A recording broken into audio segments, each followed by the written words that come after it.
katta kelin latta kelin deydigan kichkina kelinlar bugun sizlarga og'ir bo'ladi. Urinmayli, chiranmayli, katta kelin bo'lish kashdimi uyimizni kichigi. Katta kelinni sabri ham, qalbi ham daryo kabi bo'ladi.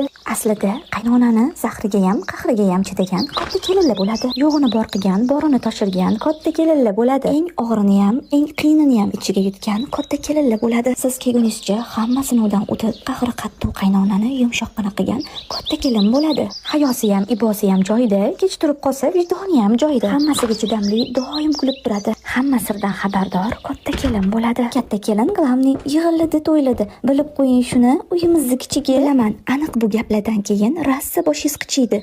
Lekin afsus, shartta qisib ko'zingizni eshitasiz gapimni. Uyimizni kichigi. Achib ketsa mendan emas, oilamizni kichigi. Kichkinalar yashaysizlar, bizdan qolgan uylarda. O'zingizlarda bo'ringlar. Uyimizni kichigi. Yozib borganda vijdon bilan kutinglar. Katta bo'lish gashtini qaydan ham bilardinglar. Uyimizni kichigi.